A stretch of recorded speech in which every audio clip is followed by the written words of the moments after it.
like Chad is like in the back room, which is pretty hilarious because he's trying so hard to get in. I wanted to like help him, and like I kind of ruined. I mean, it could have been cool because it could have been just like the song going, but I kind of thought it'd be more interesting to know what we're going through, personally. How you doing, Dave? Good to see you. Yeah, good. How are you? I'm pretty stoked. So I've been listening to your book. So Good. I have it like where did I just put it? Put it down somewhere, whatever. But like while I was reading the book, there's QR codes in your book. This is embarrassing. Why don't you pull up your copy of it? Where'd I put it? I'm in my work office that I'm slowly Are we disassembling. both not having a copy of your book? That's hilarious. That's hilarious. But the point is, like, it's now in the ether. It's like the Holy Spirit because like there's a Yes, QR code in like right. the book, and then all of a sudden you can. I was like, I don't know when I'm gonna have time to be reading this book because I'm like going back and forth, driving around, picking up stuff and all this stuff. Boom, listening to it all the time. I'm halfway through it, which is Awesome, awesome. Yeah, awesome. and it's you reading it, which is And it's super me. cool. Yeah, Yeah, so the that's like the advantage is best I, possible. I know how at least I think the names are pronounced. Yeah, yeah, right. Yeah, and you can like bring in like the anecdotes. You're like, yeah, and then I went to this Mexican restaurant, and then like that got me to read Nephi, which I thought was pretty good. That was pretty good. But yeah, no, I thought we could like continue on where we'd kind of been going. We talked a bit about the seraph before, and we've Cool. talked about Nephi. I mean, you can go as hard as you want to go, really, wherever direction. Cool. That's awesome. Man, I'm happy to talk about the book. That is great. So let me tell you the background. Here's the real background, Andreas. The real background is that I am a weirdo. Okay. So this subtitle of this story is "What kind of weirdo is Dave?" So Dave is the kind of weirdo who got a degree in Near Eastern Studies, but then decided to go to law school because he wanted to get married. Then he stuck it out through law school, even though he didn't like it and he wasn't any good at it. And so I would do this. My law school classmates would laugh their asses off at me because we had a locker, okay, and in the library. So I would go to the gym and I would play pickup basketball. I had this amazing pickup basketball game for 3 years. It was so great. And this was the one time in my life I was like fit and I could dunk. Okay. I'm 6'7". For like 3 years, I could dunk. So it was great. And then I'd go to the library, and to avoid doing law school study, I had in my locker a stack of books on, I kid you not, 10 different languages. Okay. So Dave is a weirdo who loves languages. And this is Just when want to distract yourself as much as possible from memorizing law. That's fair. it felt more important to me than torts or bankruptcy or Totally. whatever. So, and what is it? Let's see if I can remember the 10 that at the time I was studying. Definitely Italian, Old English, Classical Egyptian, Greek, Latin, Hebrew, Welsh, Sanskrit, Arabic, and I'm forgetting one, something else. The Greek in there, maybe. I don't know. Yeah. If I didn't say Greek, the one I'm missing is Greek. So, you should not mistake me for saying that I'm good at any of these. Right. One of the things I said backstage was that I'm good at nothing. I am a specialist in zero things. That is why I'm a science fiction writer. So, but I'm a weirdly distributed generalist. And so in law school, I was doing these languages. And then I went to London and New York for 6 years and rode trains for 2 hours a day. And I kept looking at this ancient stuff and looking at not so much the Bible, but the books around the Bible. Okay. So the intertestamental literature, or the apocalyptic literature, and these are overlapping categories, right? The Nag Hammadi library, the Dead Sea Scrolls. Some of these are like collections of books found in a place. Some of them are genres. Some of them are time periods. But books that looked like they should have been in the Bible and didn't make it. And I got really interested in these. And one of the features that is pretty common in this literature, okay, is so-called heavenly ascent literature, which is stories of people going to heaven. And maybe the oldest is Isaiah 6, maybe. okay, that we have. And this is one of the chapters that this is the chapter where we commonly say Isaiah is called to be a prophet. Okay, he sees the Lord on his throne with his train or his skirts filling the temple, and a seraph comes forward and puts a hot coal on Isaiah's mouth, and that heals him of his sin, and he's called to be a prophet. We talked about this, I think, on one of our earlier sessions, right? Daniel also is an ascent text. Daniel sees the Ancient of Days on a throne. Maybe Ezekiel 1 with the sort of the strange beasts and the wheel and a wheel. And the thing about these heavenly ascent texts is what they seem to be conceptualized as happening inside the Jerusalem temple. Okay, so they're not described as. Isaiah does say, I was in the temple," but Daniel doesn't, and Ezekiel doesn't, and First Enoch 15 and 16 doesn't, and Third Enoch is an ascent text, and the texts generally don't say they're in a temple, but then they seem to be, because what they're describing is the layout of the temple. First Enoch ascends through a series of 3 houses, and the Jerusalem temple is a series of 3 rooms, which are each, in fact, described in Kings as a house. Okay. And Apocalypse of Abraham is a great one. Chad is somewhere and he can see us. Awesome. What's up, Chad? You made it. Yeah. Crashing in. Okay. Yeah, I was at dinner getting tacos, wouldn't let me in. But yeah, I'm not sure what we're talking about. We're talking about temple text, right? Yeah.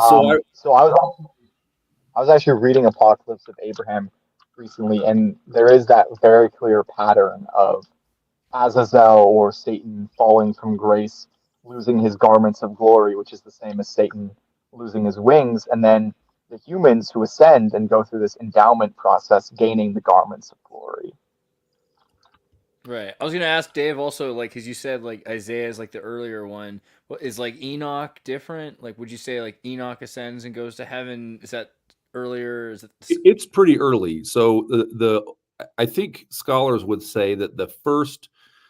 So Enoch is 6 books, one of which has mostly been overwritten, and they're all stuck together. They're sometimes called the Enochic Pentateuch, and they get their own name. So the oldest part of Enoch is probably the Book of the Watchers, which I want to say is the first 36 chapters, First Enoch 1 to 36, which is basically this. It's the sort of easiest part to read because it's a straightforward story, okay?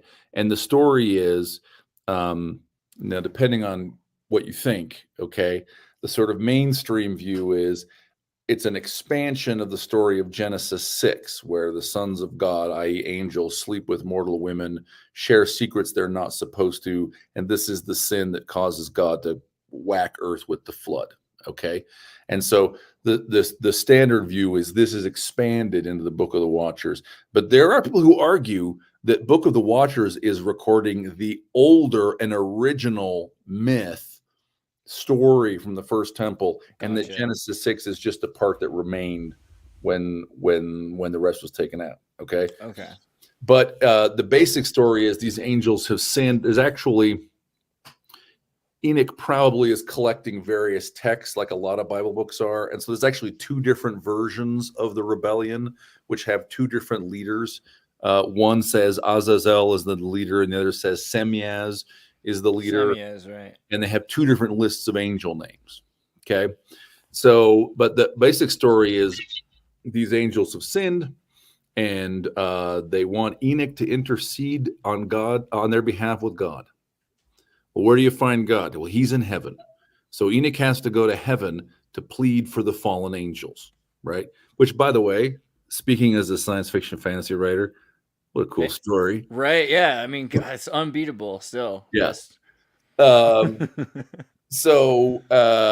what is heaven? Well, it turns out heaven is the temple. And this is actually one of the basic, when you're looking at ascent literature, this is one of the basic correspondences. This is when you see something that's said to take place in heaven or on a mountain, you got to ask yourself the question, is this really heaven or a mountain? Or is this actually the temple that I'm being shown?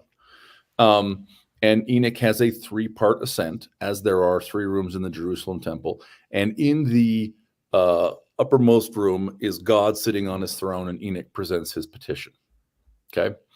And there are like all these, because we know so little about the Jerusalem temple, it's fascinating to read Enoch 15, first Enoch 15 and 16, I'm pretty sure the chapters, maybe 14 and 15, something like that. And, he's describing all these sort of weather phenomena, like, then there was a hail of ice, or there's a wall of fire, and we don't know what the inside of the temple really looked like. And so it's interesting to think that maybe this is capturing some detail of the architecture or decoration that is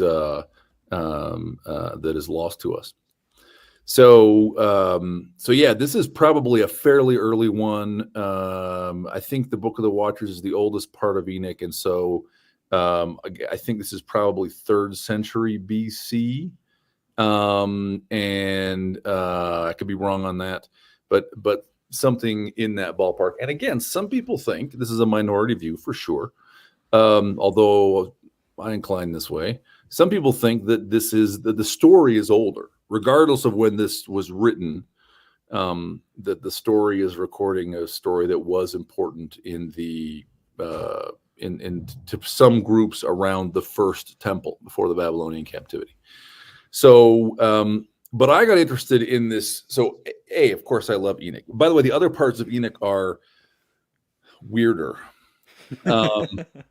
So, the Book of the Watchers is basically a story, but there are 2 different apocalypses. Okay, so there's the apocalypse of weeks, which tells the history of Israel in a series of statements about there was the first week and this happened, there was the second week and this happened. And like apocalypses normally go, it's supposed to be being told by Enoch at the beginning of time, right? But really, the author is sitting where he thinks near the end of time. So really, the vision is like 80% history, and then he gets up to the last week, and that's his actual prophecy, right?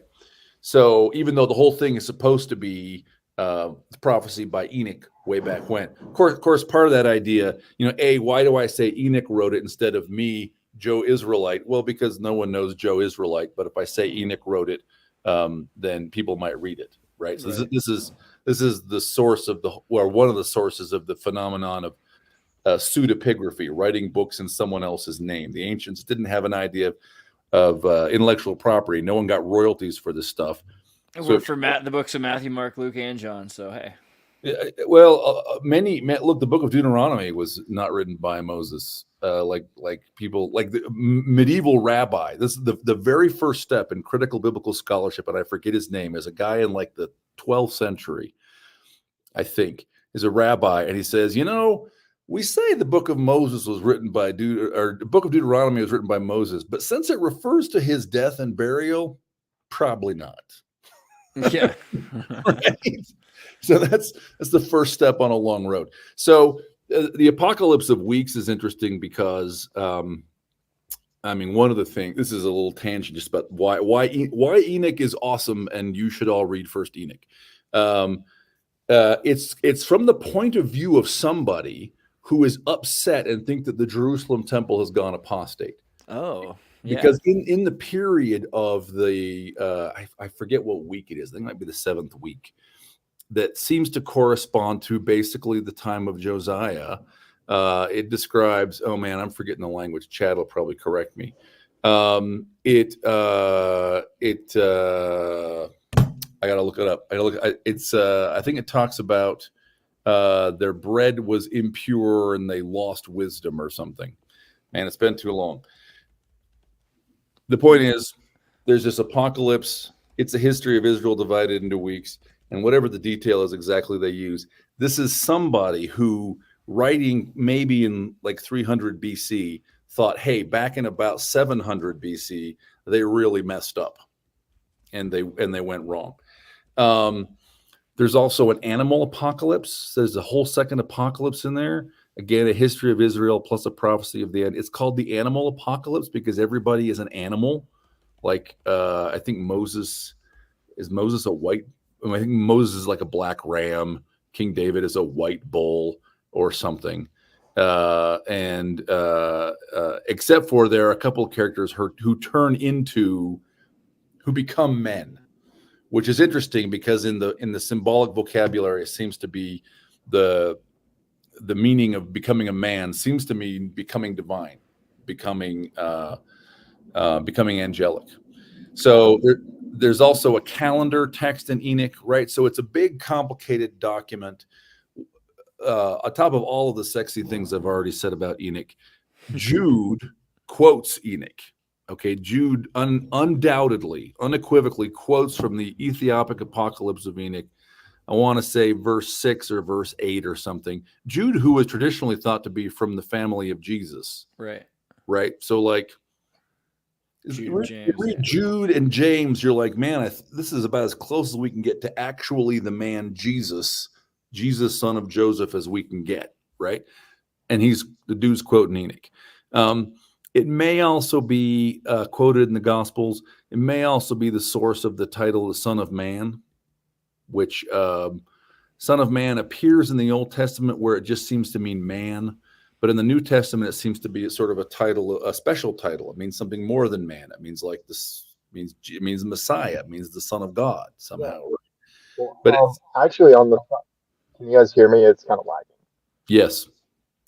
Okay, so on the Son of Man thing, I was researching. So going back to the idea of the Son of Man, Margaret Barker was tracing that passage in Daniel back to the older theology of El Elyon and Yahweh, and how all across the cultures they had this image of the second level of the pantheon, whether it was Yahweh or Baal or someone ascending up to that higher level, and that's where the idea of the Son of Man came from. It was sort of a remnant of this older religion.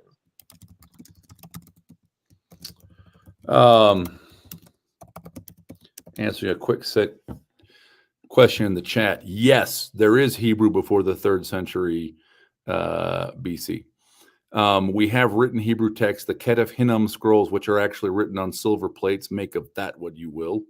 Our text from the book of Numbers, including the priestly blessing in, Numbers 25? Man, I forget what chapter the priestly blessing is in Hebrew. So Hebrew is at least that old. We're pretty confident. It's probably older than that. So, of course, it looked different though. The writing style was different, but So the so-called square Babylonian letters that we use now come in, I think, about 300 BC. Actually, don't they? I think that's about the time when we start seeing them being used, or give or take a century or two. Yeah. Those are your older style letters right there. That's an image of the Ketef Hinnom scroll, one of them, and a transcription of the characters. Right. So the ones on the left are so-called Paleo Hebrew, and the ones on the right that you saw there a minute ago are the square letters, which are basically what you see now in a newspaper in Israel or in a Hebrew Bible, if you picked it up. Modern. The same type of writing on the back creek stone from Tennessee. Yeah, I do. I'm not an expert in the Back Creek stones or any of that stuff, but some people think, are very convinced that Hebrew has been found on various inscriptions in this continent. Yes, I don't know it very well. Well, it's interesting even looking at the Japanese. The two most convincing writings that could be sort of Nephite I've seen is one of them is the Back Creek stone, because it was literally found on a controlled Smithsonian dig, and they only tried to debunk it after they realized Hebrew like 15 years later. And then there's this other thing in New Mexico, I believe. It's not like a modern form of Hebrew. It's called Old Negav, I think it's called, where it's sort of like an Egyptian form of Hebrew. And they dated it to being at least around, I think, 300 BC, based on how weathered the carvings were on this wall in this random canyon in New Mexico. It's interesting that sort of an Egyptian form of Hebrew, because it's very similar to the idea of Reformed Egyptian. That's interesting. Is that a reference to the Negev desert? Is the name a reference to the Negev? Because I think there's been some. Yes. Man, we're like, Yes. this was not the story I set out to tell, Andreas. So I'm like not prepared for this stuff. But I'm pretty sure there are some like sort of Egyptian / Israelite sites in the Negev that may be like mining sites where they found forms of writing that are sort of a combination of the two. I'd have to go. One I like is I think that would be the whole Negev writing. It's very interesting. So I was showing my friend this documentary from History Channel about like potential Hebrew artifacts in the New World. That was one of them. It was like, but they're like, this is way too old to be from the Lost Tribes. This old Negev writing was used way earlier. It's like, okay, that could either be the Lehites using Reformed Egyptian, or it could be like the Jaredites writing, because we don't know what their writing was. But it's very interesting because the translation said about veiled or covered, and a darkness upon us and all this stuff. It's like that sounds very temple-esque. There was this good one also in Japan where the Japanese royal regalia of the emperor is this like jelly bean and the shield and the sword, right? You guys hear me? Am I lagging out? Yeah, your thing is starting to break a bit, but I hear you. Yeah, but the sword here doesn't look very Japanese, and the mirror is written in ancient Hebrew, which is pretty interesting. So and it says Ehye, Sher Ehye? Yeah. Dude, that is amazing. Yeah. So that's I am that I am. That's what the voice in the burning bush says to Moses to identify. Scholars say pretty weird thing to find on a Japanese emperor's shield. Yeah, I mean, it is. Having said that, oh man, there's things I can't tell you. Weird stuff has been found in weird places. Let me say that. Weird stuff has been found. Weird religious artifacts have been found in the tombs of Chinese emperors. Yeah, totally. Yeah. So, okay, so we've lost Chad. Let me resume. He'll be back, I'm sure. Yeah, we may eventually get to in the language of Adam. So, which is fine. Look, this is all interesting conversation. I became, so I'm also Mormon. Some of you have figured this out about me. And I'm a fan of the Book of Mormon. I'm one of those kinds of guys.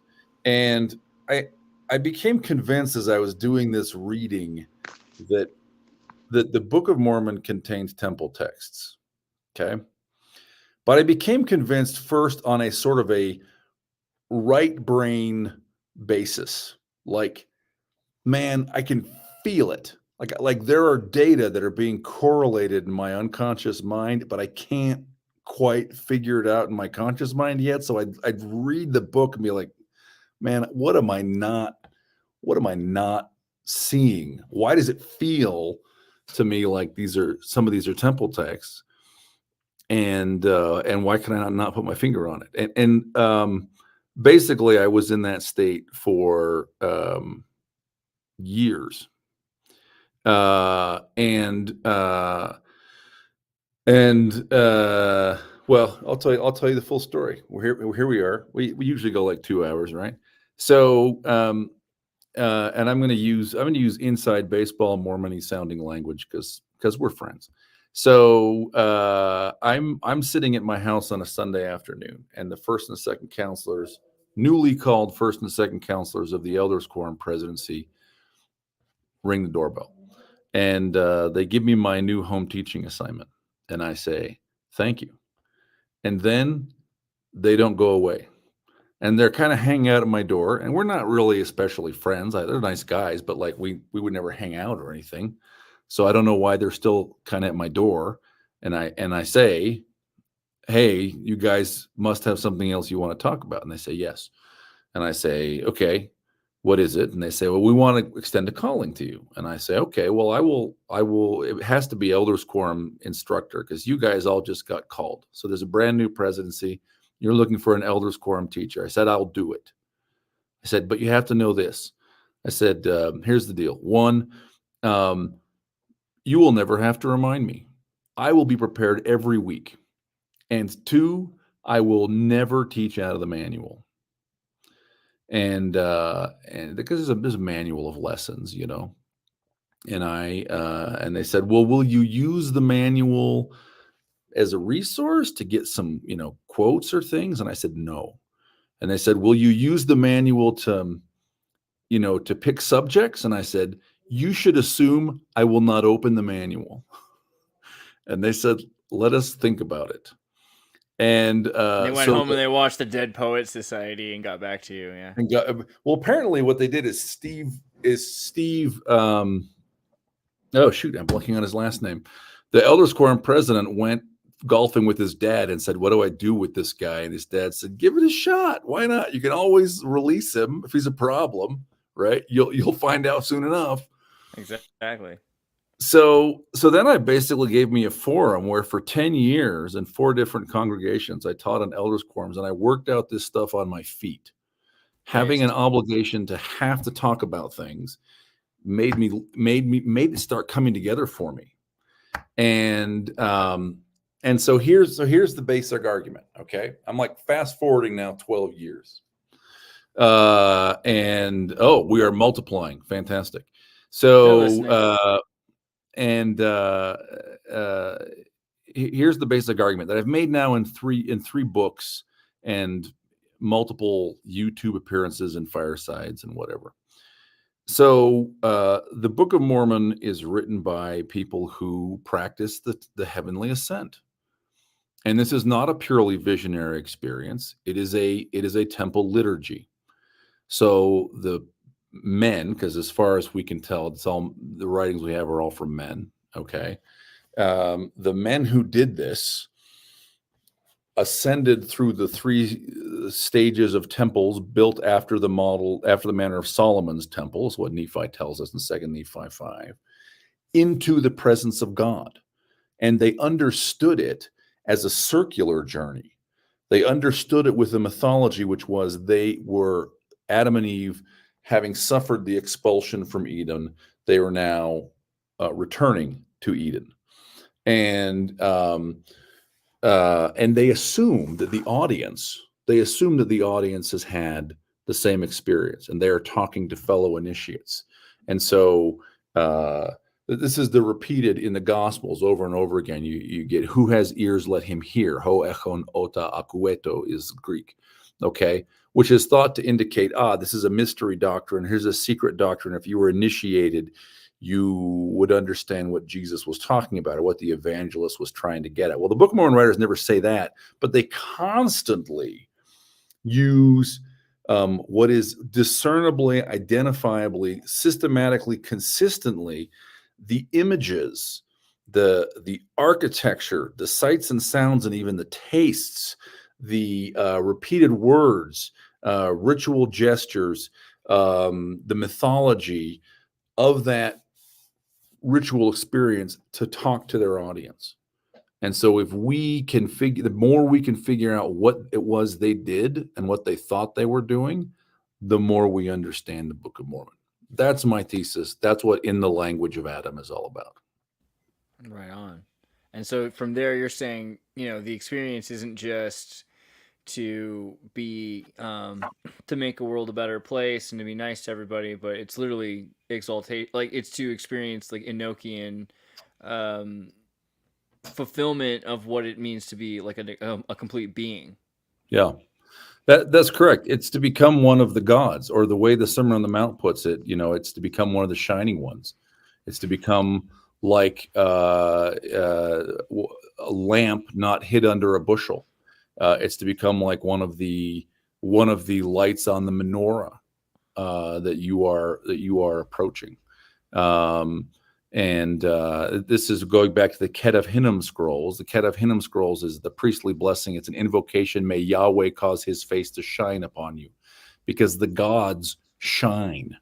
And Matthew says, and Alma echoes him, the righteous shine in the kingdom of God. Well, the kingdom of God is the place where God's throne is. God's throne is the Ark of the Covenant. It's the chariot. It sits in the Holy of Holies.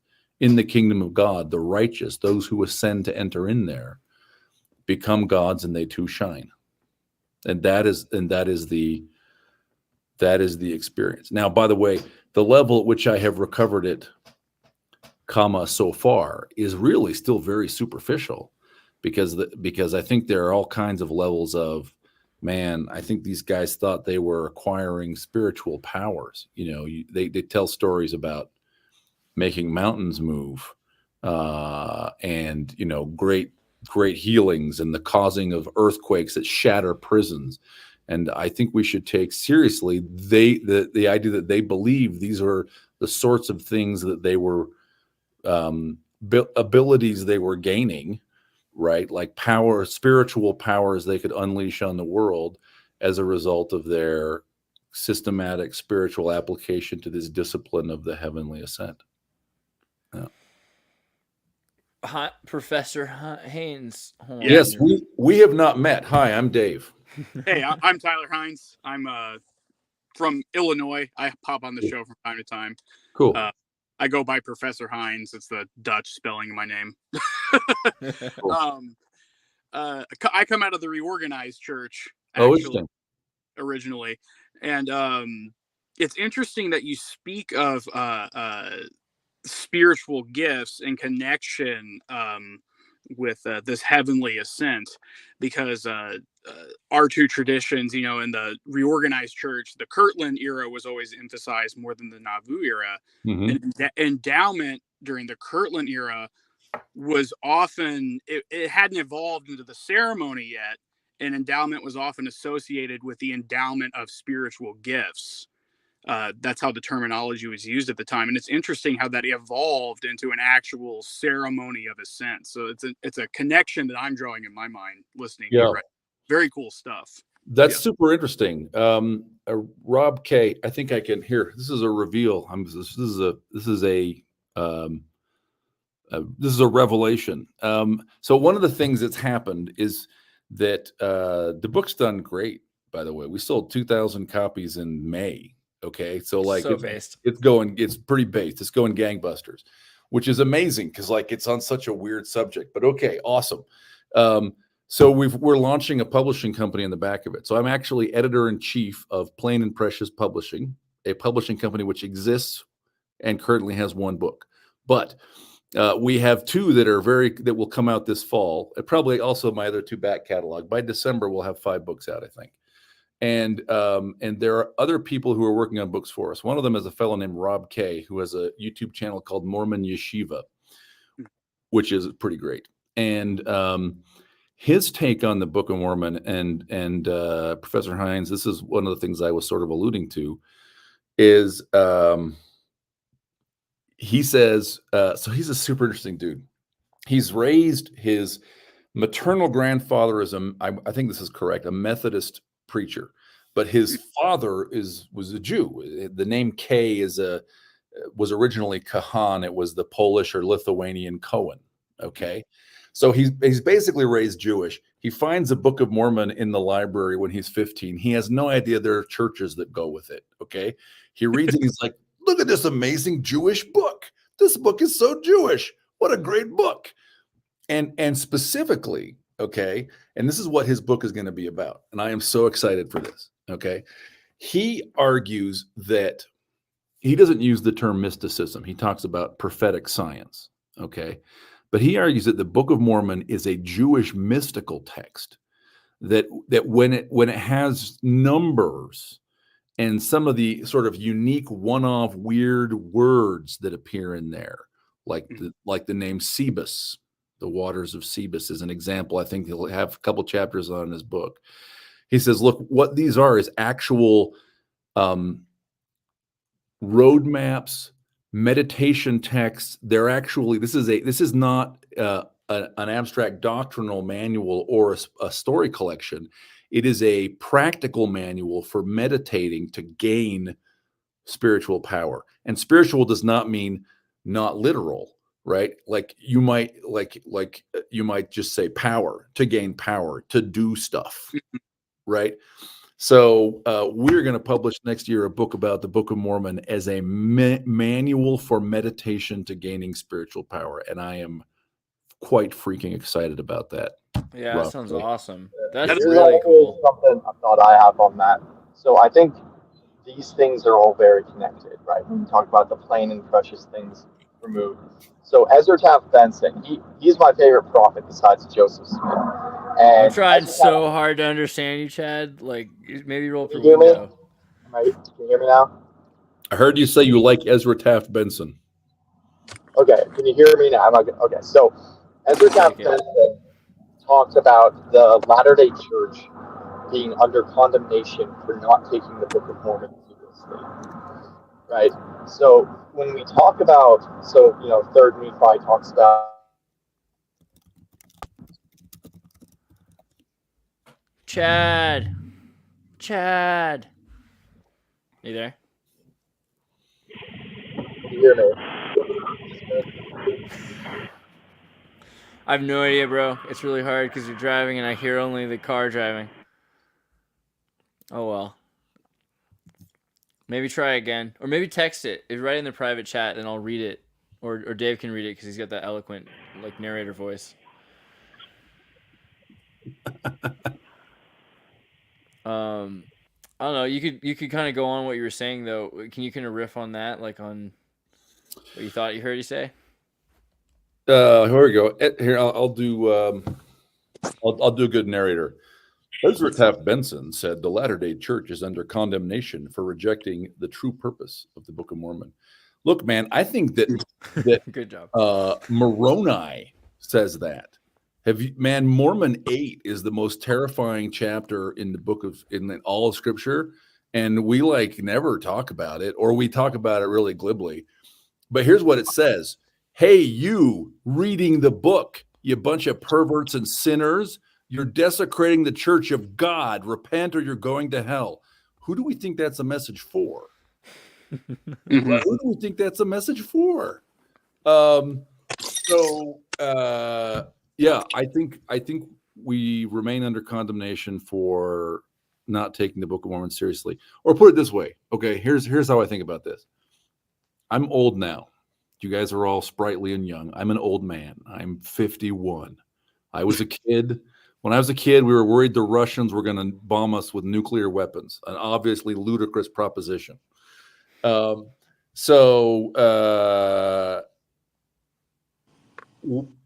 We were told, okay, when I was a kid, it seemed like a long time ago. Hey, there's more to this book. You get on top of what you got, you figure this part out, and there's more. Well, where's the more, Chad? It's been 195 years now. Where is the more? Well, apparently we have not mastered the book we have, right? And I am uncomfortable with that. Chad says, "Oh, you want to read Chad's next thing?" I was going to do the narrator voice again. Do it. Okay. Sorry to monopolize though. Okay, but I'm going to read it anyway. Based. The purpose of the Book of Mormon is both to teach the remnants of Israel that Christ was always known about and about the esoteric doctrines, such as the second comforter. If the prophets' mouths are shut and miracles cease, it is because of our lack of faith. It's a testament. The mystical stuff is real. The Gentiles will reject the fullness of the gospel. That second part was real Chad. You could feel it. I feel like that the more you look at Jesuit Ignatian method, spiritual exercises, right? Like there's a whole process there of mysticism, which you're supposed to get into your imagination, imagine with your eyes, imagine seeing, imagine with your ears, imagine hearing, and imagine with your heart, like things being felt. And I think that's something that is kind of missing in the Latter-day tradition. There should be more meditation put into imagine yourself in the scenarios of each of the Book of Mormon stories, right? Or particularly even like the Book of Abraham, I think would be good meditation for a lot of kids. Like imagine being that character in that moment. And I think we do that to an extent, like with plays and realization, but people don't look at the symbology, like you're saying, like the numerology or what's so interesting is when you talk about that and you think about the coming forth of the Book of Mormon and the descriptions we have of that, and even the descriptions we have of the coming forth of Revelation, like if it's Sidney Rigdon and Joseph Smith on stage in front of a crowd and there's collective revelation taking place or something like that, you can almost read back into that stuff and see parallels with meditative exercise And I've always kind of wondered if that is a means by which we do tap into the spiritual realm, and kind of that veil that comes up between us and the spiritual realm is becomes thinner.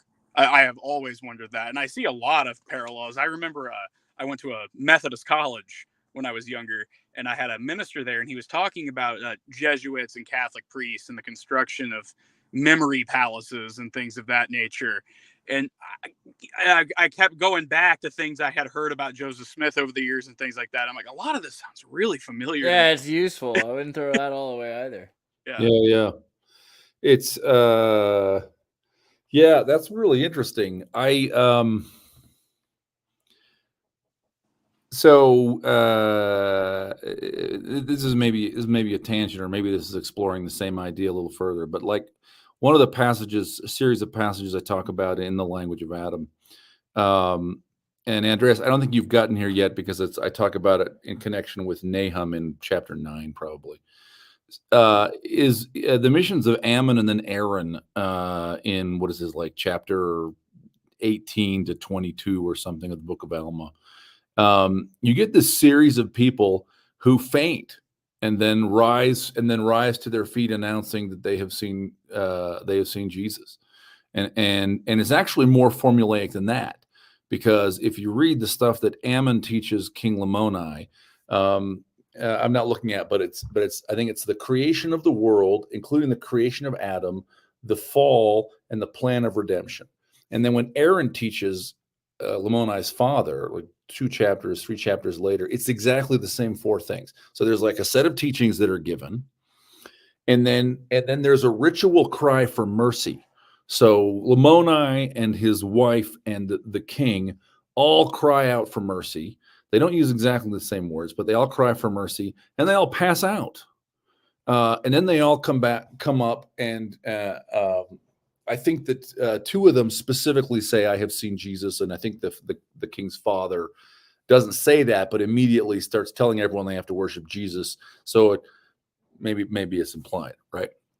And by the way, Alma's description of his experience, his conversion experience, follows a lot of the same stuff. A ritual cry, a cry for mercy, passing out, right? And so, like, the question is, like, why, right? Is it that there's like this wave of sort of Pentecostal, a collective, I don't want to say hysteria, because but like, is it Does it like knock you out? Holy Spirit experience? Or, and here's what I think the answer is it's ritual. I think if you hear that once or twice, then what you're talking about is someone has an ecstatic experience. People do this, right? They get worked up, they pass out.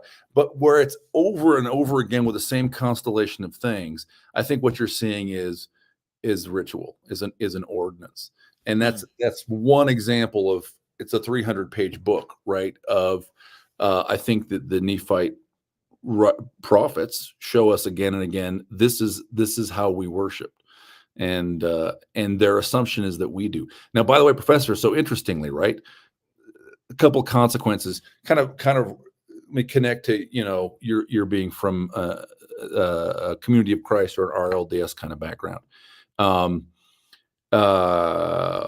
One, the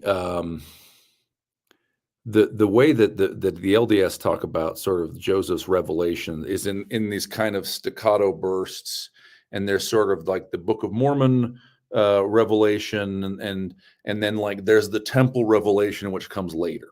Okay. Yeah. And I don't think that's it at all. I think the temple revelation is included in the Book of Mormon. I think from the beginning, it's all in there. But the other thing is, there's this interesting risk we run. One of the sort of things that writers' arguments that sent me down this path is a book by a guy named Jack Welch. He's LDS. He's actually a tax lawyer, but he's written some stuff about the Book of Mormon, a number of pretty cool things. He's the guy who discovered chiasmus in the Book of Mormon. It's like maybe the most famous thing. Okay. He also wrote a book about how the Sermon on the Mount is a liturgical text, how the Sermon on the Mount can basically be acted out. Okay. And I read that and I was like, didn't think much about it. And like, it just like went to sleep somewhere down in the sediment in my brain, right, for 10 years before I really twigged what he was talking about. But what Jack's implied argument is, I think, now Jack's going to get mad at me and send me nasty emails. He won't even watch. Sorry. Is, hey, the Sermon on the Mount is the LDS endowment. Like, he uses language to try and lead you to that conclusion. I think there's a risk of eisegesis when we do that. Of course. And in other words, I think that what the Nephites did is something like the LDS endowment, but not the same thing. And if we're trying to impose too much our categories on it, we kind of have to start with whatever our set of experiences is, right? I mean, if I were Cutler-Wright, those are the guys that have, like, there's 8 of them left and they claim to have the original Can number. you imagine a guy like in the temples putting in light bulbs, like the LEDs, and he looks at his friend, he's like, is this period? Do you think we're all right? Like, I don't know. Yeah. If I were a Cutler-Wright, I would have to start from imposing my Cutler-Wright endowment on it, right? Like, that's what you start with.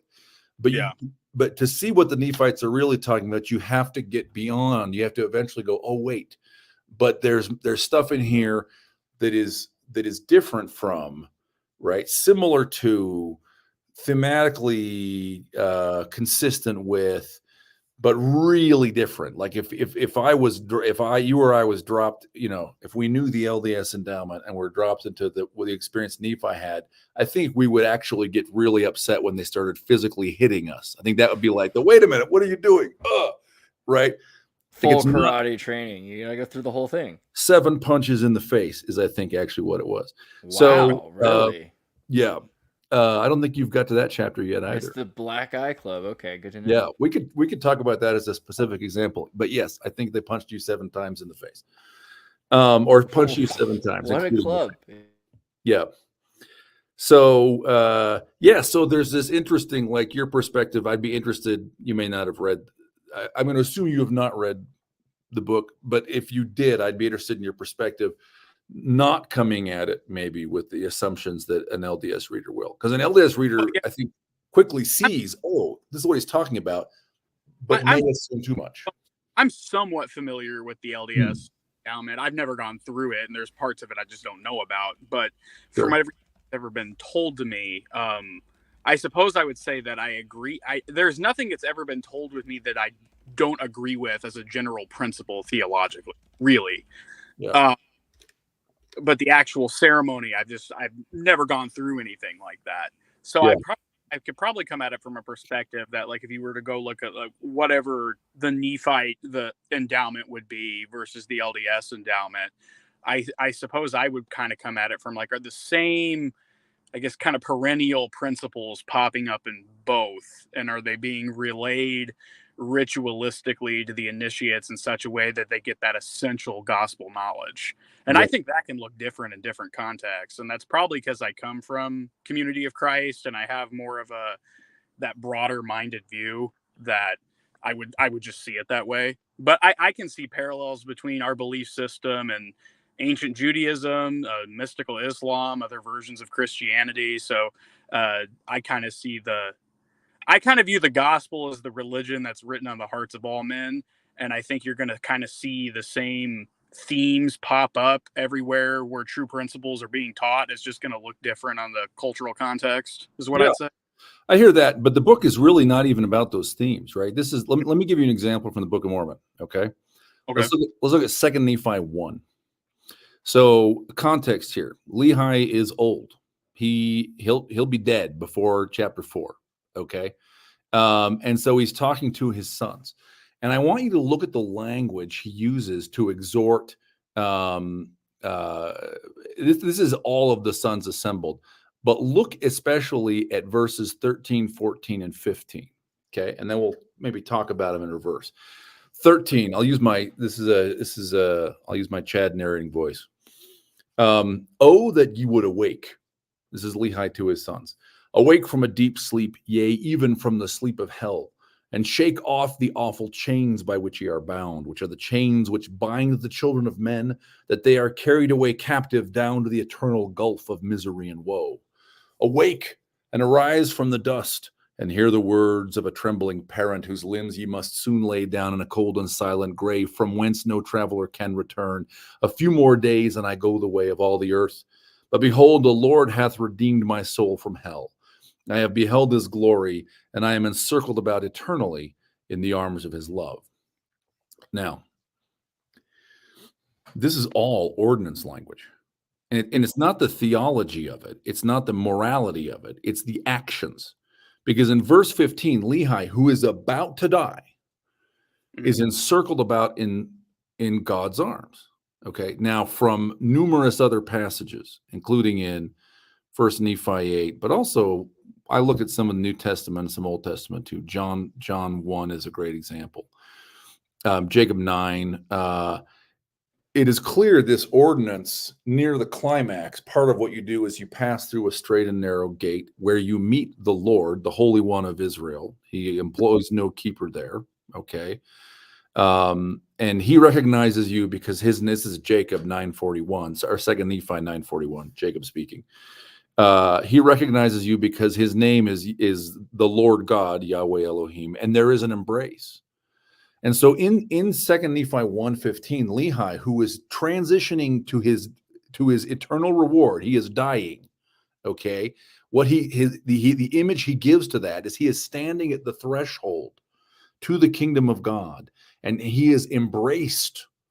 He is embraced, locked in an embrace with God. Now, what about his sons? Well, you go back to the two prior verses. Okay. And what is he urging them to do? Awake and arise from the dust. Who are they? They are someone who lay sleeping in the dust. Oh, that's Adam. That's Genesis 2.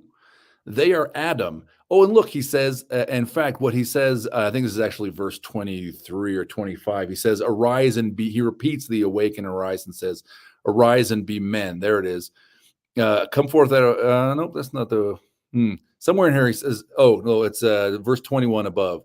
Yeah, there it is. Arise from the dust and be men. They're Adam. And they're Adam in this ritual about the expulsion from and the return to the Garden of Eden. And he's saying, you are like Adam, asleep. You are formless. You are dust. Awake and arise. Look at verse 22. Put on the armor of righteousness. Get dressed. These are ritual actions. Awake, stand up, put on the clothing, put on the armor of righteousness. Now all of that to an LDS endowed person is like, maybe someone in the audience right now is going, what? And the lights are going on for the first time. But here's where we get to a difference. Shake off the chains with which ye are bound. Now, this idea that the initiate is wrapped in chains runs throughout the Book of Mormon. Satan puts chains on you. They're the chains that he uses to drag you. In fact, in verse 13, we saw, right? They're the chains that are used to drag you to the eternal gulf of misery and woe. Now, this is from Matthew 7. But when you are about to enter the straight and narrow gate, there's also a broad gate and a wide way, and that goes to hell. And that's the Book of Mormon talks about this as a gulf, as a filthy river, as a lake of fire and brimstone, right? And so failure in the ascent is that Satan drags you with his chains and you go down that road into that pit, into that fire, right? And so Lehi's exhorting his sons. The image is clearly the ritual. They are sleeping Adam. This is Laman and Lemuel he's talking to, right? Arise, awake, become men, put on the armor of righteousness, and hold on, where is the come forth out of obscurity line? Oh, 23. Come forth out of obscurity. That means darkness. Come out of darkness. You are in the dark center room, the Haykal. Come into the light of the Holy of Holies. And right, it's ordinance language. Now, this is how do we not see this for 195 years? We are dumb is the answer. I was dumb. I am dumb. We are all dumb. I'm not even else. I'm not So, even a DS member. I'm so not again, even. like, can you guys hear I'm me? Or?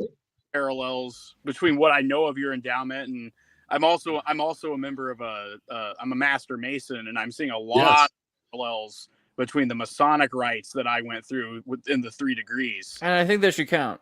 And this is 1829. This is before Joseph knows Masonry, right? So this is actually, I mean, it reminds me of, I'm not going to go into everything, but being blindfolded and the general things people know about Masonry, it reminds me of Darkness to the Light, a lot of it.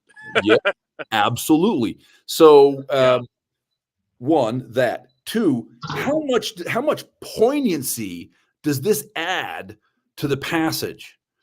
Because first of all, what it implies, if we're to take this seriously as like this is a speech Lehi might really have delivered to exhort Laman and Lemuel, that means they understood it. That means you don't talk like this to somebody if you think it's going to go right over their head. He is dying. He is using the strongest plea he can with his two wayward sons, and it is temple language. That means Laman and Lemuel knew enough, right? Knew enough that he would make this plea to them, and they chose not to do it, right? They let him pass through the straight and narrow gate, and they harumphed, and then they tried to kill Nephi again, right? So how poignant is that? By the way, not only is this so powerful for Lehi that this is his dying plea to his wayward sons, it's so powerful for Nephi that when Lehi dies in 2 Nephi 4, in the so-called Psalm of Nephi, Nephi comforts himself using the same language.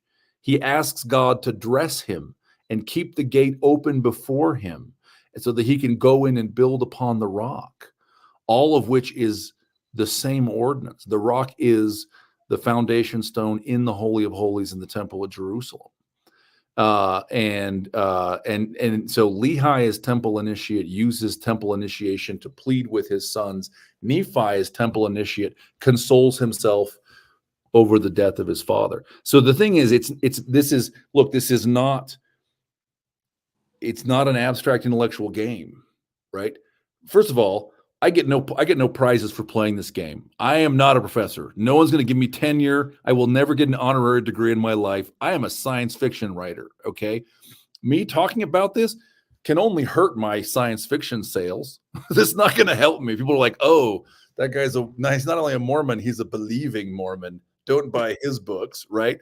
So I win no prizes for this. It's not a game. It changes the meaning of the Book of Mormon. When you see this stuff, it changes what the Book of Mormon is talking about. And I don't think it gets to the bottom. I think it's just, this is one layer down.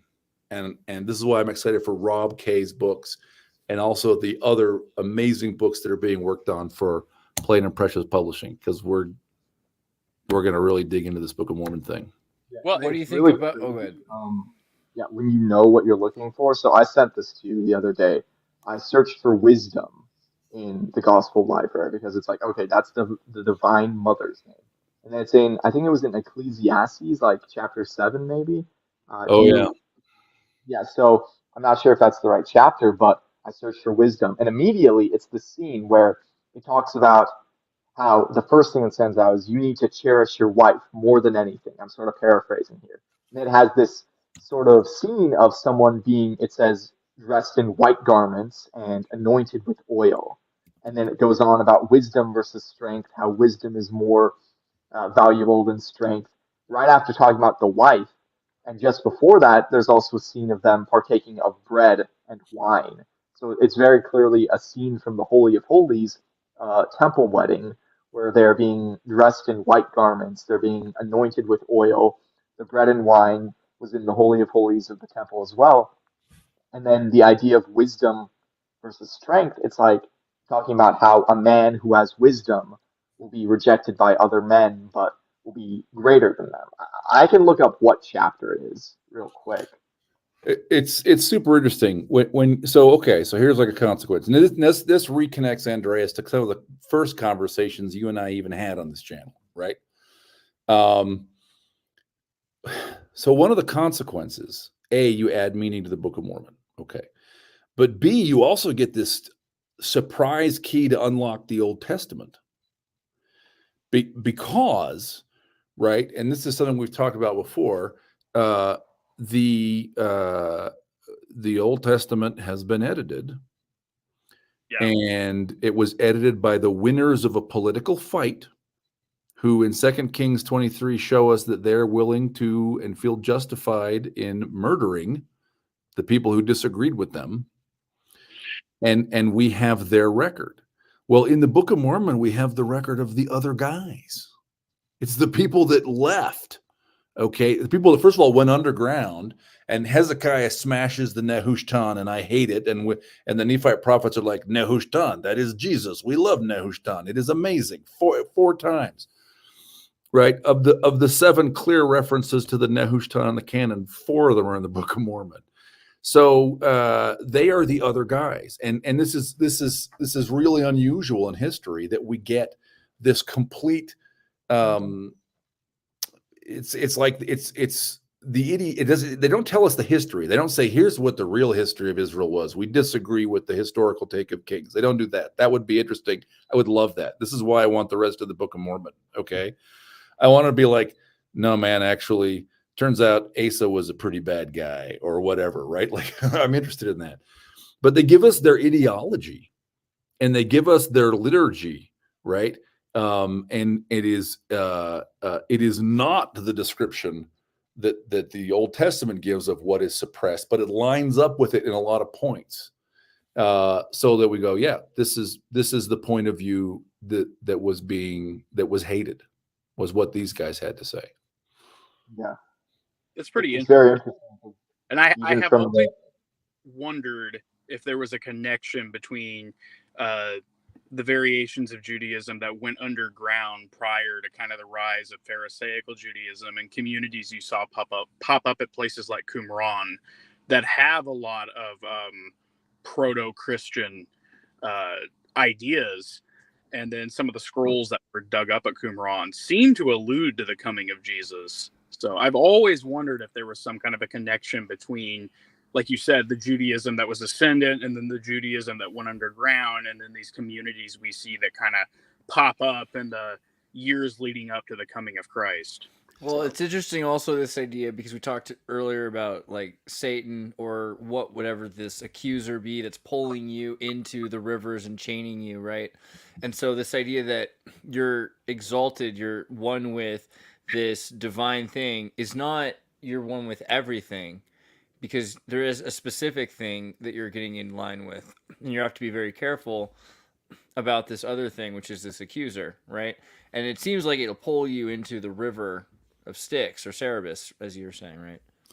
Yeah. So Professor, have I got a book for you? So the book that we're putting out next, which should be up for pre-order in August. We've gone through 2 rounds of edits. I think it's in presumptively the final draft now. It's called The Key to the Keystone. It's by Jonah Barnes, who is a regular over on the Ward Radio podcast. Okay. Yeah, I love Jonah. Yeah.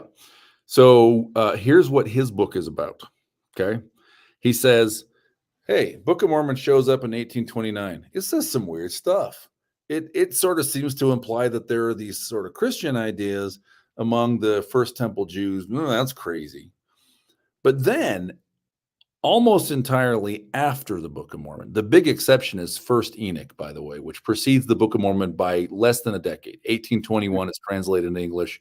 Probably, I think maybe the first review in North America might be published by like Parley Pratt or somebody in like 1835.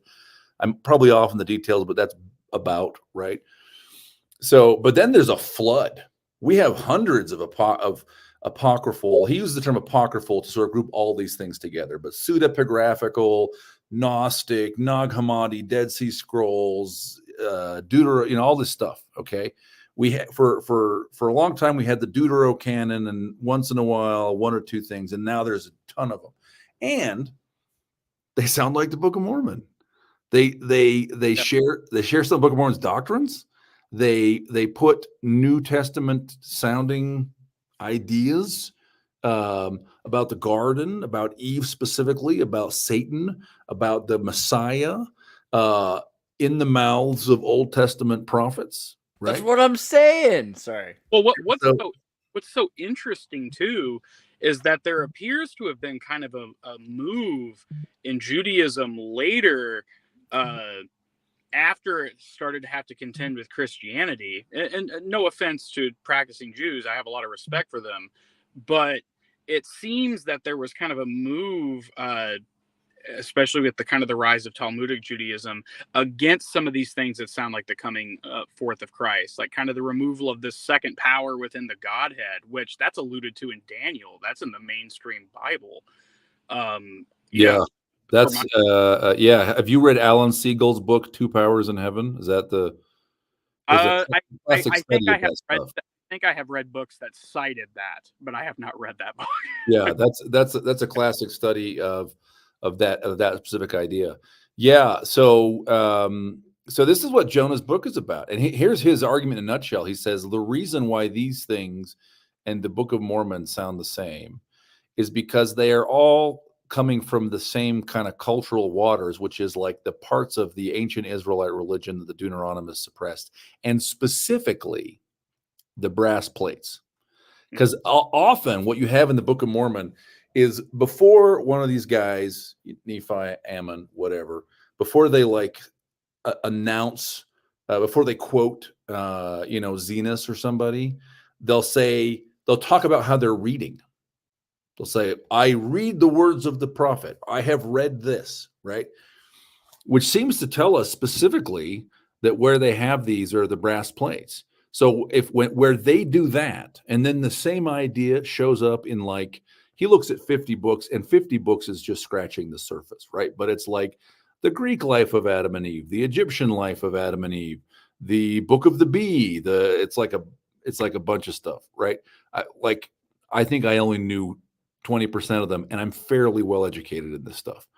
And he says, look, they probably actually either of these books come from people who also have the brass plates. In other words, that version of the Old Testament that was not the Old Testament that's lost to us.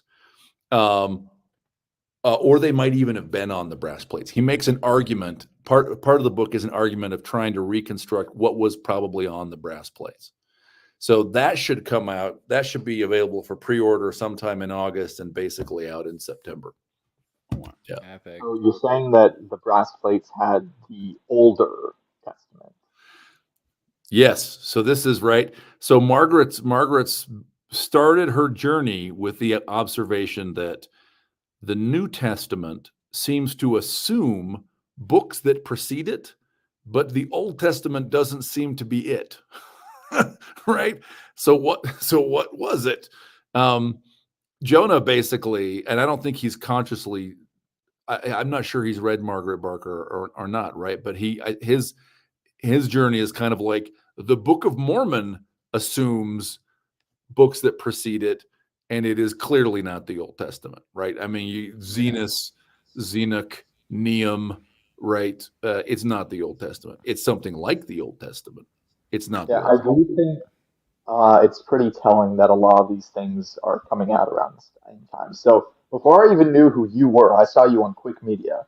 I was all over the Deuteronomist stuff. Like as soon as I started my page, I was posting constantly about it, trying to get as many people to know about it as possible, making memes about King Josiah, hunting down the priests of Melchizedek and all this stuff, because I wanted to try and make it more mainstream. And then coincidentally after that, oh, this Dave Butler guy is coming out with this book in the language of Adam that talks about just that. And all this stuff happening at the same time, I do think that it's God. I do think that the answer to the purpose of the Book of Mormon lies in there.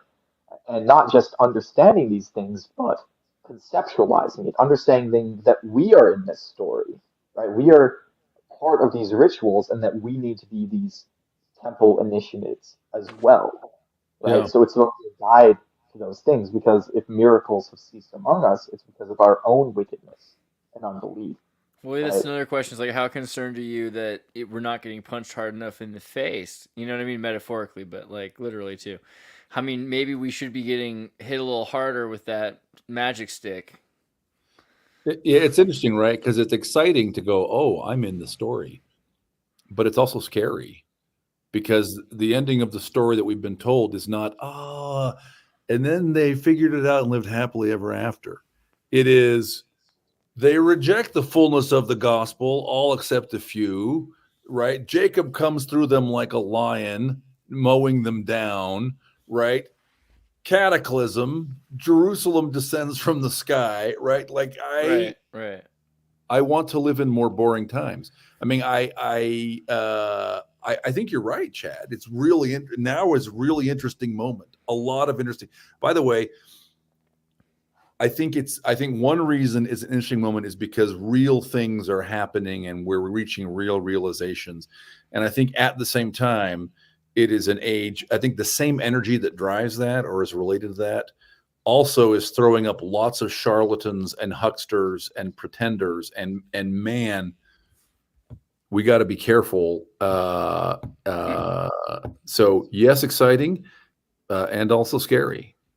Right. Yeah, I think when you say speaks of throwing up lots of charlatans and hucksters, I think that gets into the anxiety of our age and why people have fears about charismatic faith. Like I kind of brought up the last time I was on the program that it seems like we go through these cycles historically in which we have this outpouring of mysticism and gifts of the spirit and kind of the veil getting thinner, and it seems to pop up in all religious traditions. And then you get kind of this priest caste that emerges. And I think I've heard the term priestcraft used in my life. And what I think of that is kind of like these people that emerge, and we always think of them as with bad intentions. But sometimes it kind of seems like, you know, the charismatic gets out of control really fast. Like I think bad intentions is a really misunderstood idea. Like, do you think Stalin had bad intentions? Do you think that Mao had bad intention? Like, do you think Lucifer, do you think the idea of like, isn't the idea of the accuser that you think your intentions are better than God's? Yeah. And I think sometimes these people can look, well, I'll take a contemporary example. Like in our tradition, we hear charismatic and we think of like, I don't know, Joseph Smith having a revelation to lift up the least among us and help the poor wayfaring man of grief or something like that. But the charismatic also is like those guys on TV that are claiming like, hey, you need to send me money to go to heaven. That's not in the Latter-day Saint tradition, but it's in the realm of the charismatic. And sometimes my reaction to that is, I want to shut this guy down because this is corrupt and he's taking advantage of old people. But eventually you get to this point where like there's a clamp down on all mysticism, and you end up with kind of a dead faith. In like the evangelical world, they call them dead churches. And I think Joseph Smith grew up around a lot of dead churches. And the religion had to come back from the common people seeking it out again. And it seems like we go through these cycles historically all over the world. Yeah, Father. It's very interesting. So one thing I think that's going on right now is I feel like culturally we're very spiritually suppressed in a way. And what I mean by that is when I first started reading The Language of Adam, I saw you use a term that I thought only I had used, cultural Protestantism, where the LDS faith, especially like in Utah, they seem to reject a lot of these more mystical doctrines, right? Like they believe in the church because it's how they grew up. I'll give an example with me personally. So I'm in a group chat with a couple dozen people. They're sort of debating about if the church today is in apostasy or not. And I am defending the church by saying, look, I have literally had a vision from God, which has shown me things that I could not possibly have known, which has shown me things that were in scriptures that I had not read yet, where a messenger in that vision showed to me that the modern church is in trouble, but it is still true and it is not apostate. So I am defending the church from sort of these remnant type groups. We have a crazy amount of access to data today that we didn't have before. Like the idea that we're in apostasy and we have all of the books is just, we have so much more capacity to use AI to read these things for what they actually said. Every member who can't read could be read to in their own language. They could be hearing it from like the level. Yeah, the level, but then you could also learn it and tell your friends. Like, we could all meme the lesson. We don't have to be in apostasy. It's all up to each person, really. But here's the point I was trying to make, is that so I'm putting up the best argument to defend the church, because you just got sort of these sort of generic mainstream Utah Mormons who are trying to argue against it, and they're doing a very terrible job defending a church. I come in and do a much better job saying I've received this revelation from God. And then they accuse me of being apostate for claiming that I've had a vision, saying, no, only President Nelson can receive a vision. Only he can receive revelation. You're apostate. You think you're better than the prophet. And I was just defending the prophet. So when I see that happening among the membership of Utah, it very much disgusts me and is terrible. It's like, that is the Gentiles rejecting the fullness of the gospel. Because meanwhile, also you've got like, I was thinking earlier about like Century of the Self, like Edward Bernays. Like there's a plenty of secular magic, right? Like the same people that were practicing astrology moved into marketing and advertisement and learned how to convince you through your sexual urges and control over your desire for freedom or of realization of your own dreams, how to buy and sell whatever you want, Coca-Cola or a vote. And this is definitely in magic, right? It's magic because you put symbolism in front of people. They're using symbols and then they convince people how to move. This is priestcraft. This is all the time. We see people that are embellishing and empowering themselves, using other people's interest in themselves and influence. What is the point of having followers on YouTube? Is this literally ancient Rome? Do we have to have temples with like followers? We're not living in a place where secular society is so deviated from magic and spirituality. Everything we do is some sort of secular excuse for spiritual magic. A lot of it's super evil, super, super obviously evil. It's interesting when some people are trying to do something that's designed to benefit people. Then they're like, oh, that's superstitious, right? Yeah. This is the Master Mayhem principle, right? Is the great secret is that you can turn human life into gain. And that's the basis of much of modern life. I think there's a risk we all run too, and like when I say when the institutions kind of get evolved to such a point that they want to clamp down on all mysticism to prevent the rise of charlatans, you can end up in apostasy that way too, because then you choke out the spirit. You're so afraid of kind of the Pentecostal guy that's like, just babbling and hey, give me all your money, that you end up choking out legitimate visionaries. See, that's like what's that called? What's the Didache? So this is another book. Yeah, people ought to read like books they don't want you to read, I guess is the thing. Like they took that one out, but the Didache is really practical. It's like, here's a bunch of people trying to be Christians. We'll have a bunch of Christians and we'll see what happens. And they have people coming around, they're like, if this guy asks for money, don't give it to him. Like if he needs some food while he's in town, if he's a prophet, he stays for 3 days. If he's a prophet and fish are only good for 3 days. Like the Didache, it's too good, We don't need to worry about this idea of priestcraft. I think priestcraft is like kind of defeated by the idea, honestly, of tithing in general, right? Because you're like, okay, well, you don't need any more than you need realistically, and like you should be focused on that. Which is also like the idea of exaltation should be that you're able to build wealth and build, like, money can be printed. Like you can get money which is worth hours of your labor, but hours can't be printed. You can live forever any other way. So you have to be very careful about what you're trading your life for in terms of money. And this is like the way that they've built the system, that you're just saying, okay, I'll die for something other than I believe in. So literally our US regulatory economic system is built so that everything is easy for you if you will accept to be a wage slave for a big corporation. Your taxes get very easy. You don't have to worry about the regulatory stuff, right? Insurance is covered for you. Retirement, it's all easy. God help you if you want to be self-employed. Like, it becomes nightmarishly complicated very fast, right? We literally... And I don't think we have to assume intentionality, because there's lots of incremental bad decisions got us here. We push people to where, look, if you don't want to fight a constant fight on everything, you just go take a job from Boeing or from John Deere, right? And that's and that's what we all do. I read a thing, I think it was in 2014, And I think it was looking. I think the comparison was between data of 2014 and 1914. Look back 1 century. So I may have the years up, but it's about this, and it asked the question: how many? But looking at the or let's see, it must have been no, it was using survey data, so it must have been like maybe it was 2020 versus 1920 or something.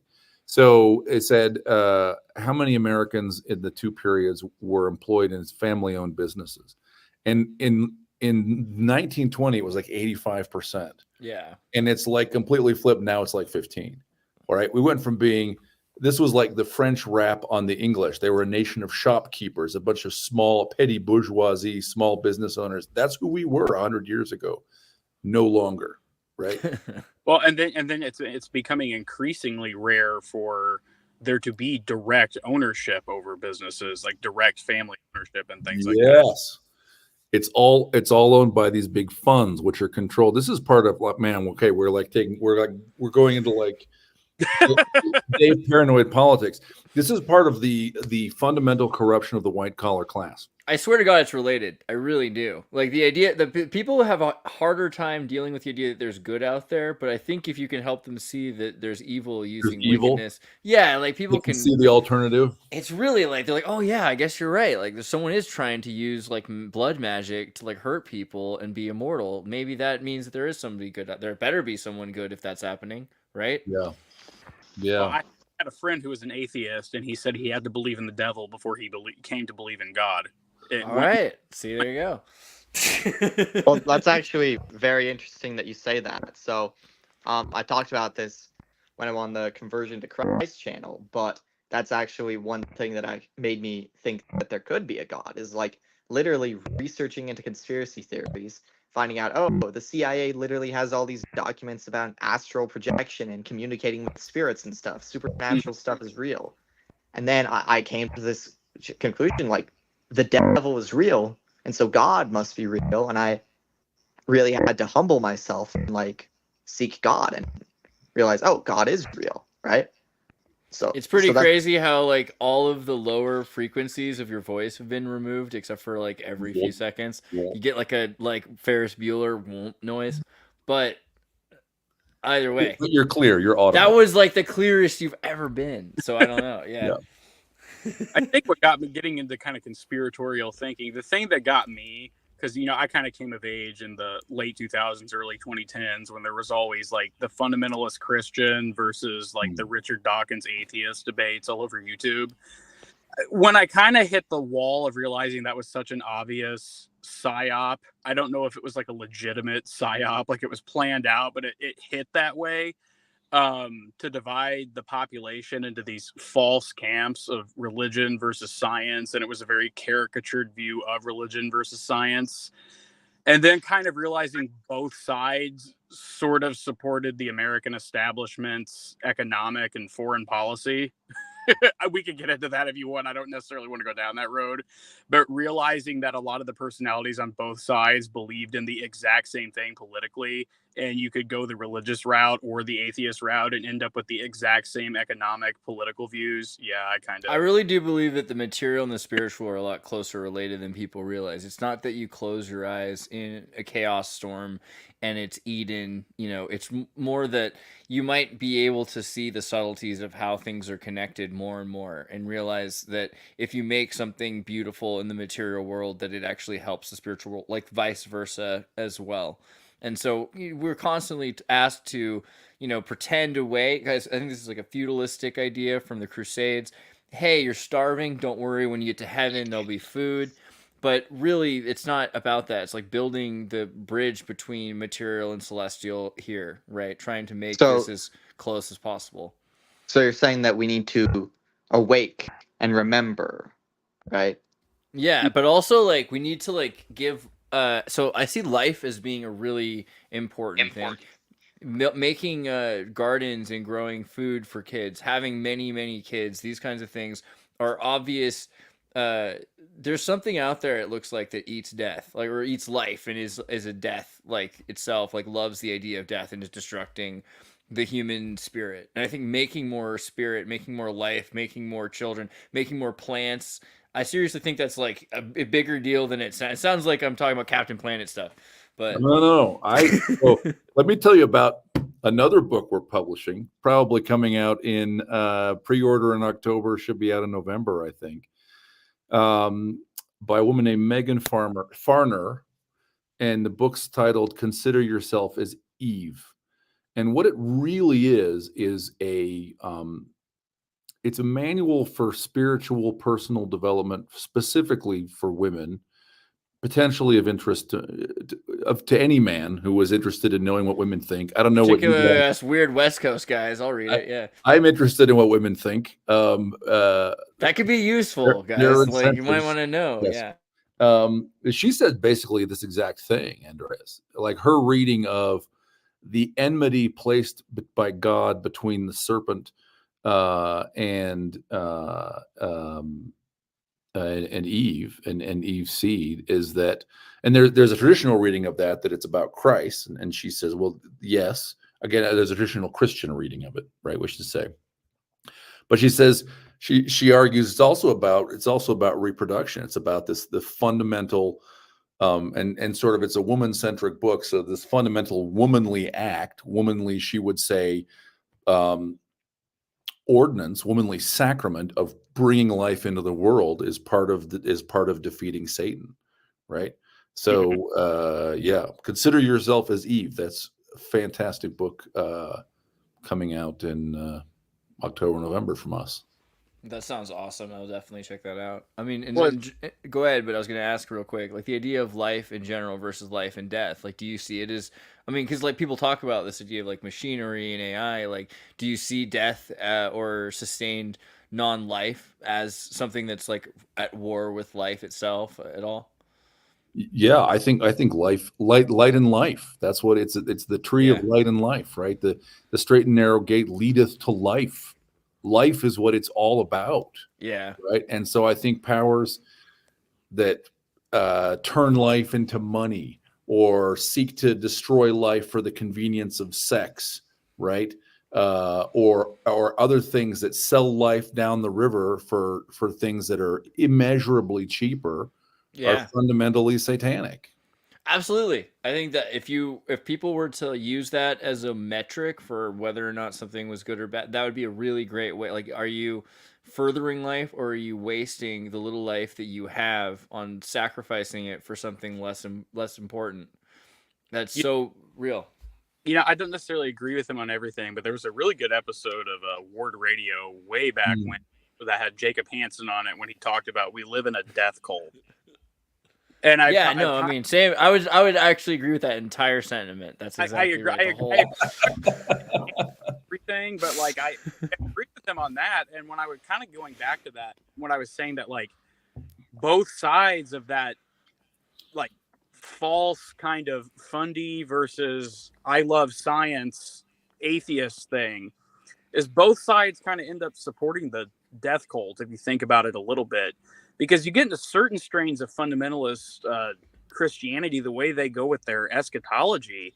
I had a friend who grew up in one of those doomsday evangelical churches, and he remembers his pastor kind of discouraging childbirth because it's all about to end anyway. We're about to hit the rapture, and this war in the Middle East is inevitable, and we kind of want it to happen. And then you get to some of these, where's that unblemished calf? Bring him out. Check under your seat. Under your seat. He's kind of, like I said, the Reddit I love science atheist crowd, and a lot of them, they like Christopher Hitchens and those guys, they supported these wars over there too.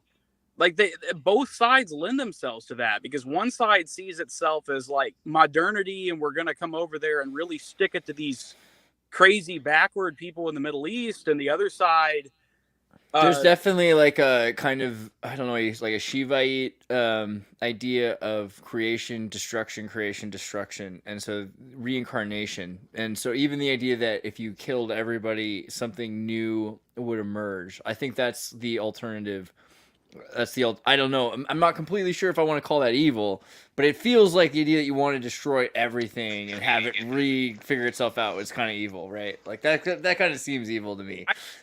Well, I do think Oh, go on. that the evil we're against, it's inevitable and it's been prophesied. And it's clearly in the Book of Mormon and the Book of Revelations. And the sad thing is that the majority of people will not awaken to these things. That is how the story is written. That's what happens. But to those of us that understand, we do have the solution, right? That was hilarious. What was the solution? Oh, wait, was the solution the endowment? Was that what he's trying to say? Let's read through his memoirs. He had some messages here. Most people don't understand that the endowment gives us spiritual protection because it expects those of us who are endowed to experience spiritual things, visions, angels, and demons. The transfiguration, the endowment, the temple, it's all the same. Though it's interesting because the Navajo guy we reacted to is very clearly describing the endowment in their lodges. Yeah, I think that the idea that the endowment is completely lost doesn't make sense. Is the kind of the point here. Like, I think the win-win and is going to bother people, but it's that even though our church isn't perfect, right? Like there is this, because it exists in the world, it exists everywhere, or it can exist. There are probably people that have it elsewhere because it's God's way. Well, let me offer a perspective. I think this is consistent with what you're saying. Maybe this is in fact a different way to restate what you're saying. Please, yeah. I don't know if I liked how I said it. No, I liked it, but I think of myself as ecumenical, but in a very strange way. Okay, because I realize I'm an ecumenical Mormon. Everyone else is like, I don't want to be ecumenical with Mormons. You guys, right? Oh my gosh. Okay, I get it, right? But here's what I think the situation really is. So Alma says in a passage, the debate with the Ammonites that reeks with temple from start to finish. I talk about this in the book. Okay, it's all about the mysteries. And he says these things were had from the beginning. And if that's true, what we should expect is to find them everywhere, right? And not identical, because human beings are we do everything through a glass darkly, right? We pass things down with our biases and imperfectly and our misunderstandings. Absolutely. And so what we should expect to see is 500, 1,000 different versions that if you put them side by side, you go, man, there's something in common here.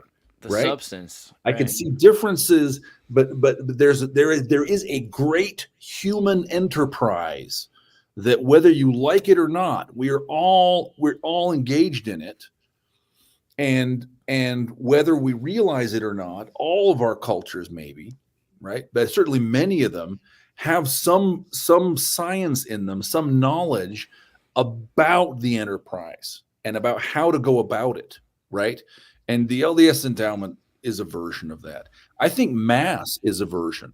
So I think a Catholic could read in the language of Adam and go, this is weird. This is like a history of the Mass in the Book of Mormon. I, as someone raised Catholic, have seen a lot of that in the first 4 or 5 chapters so far, which is fascinating, of course.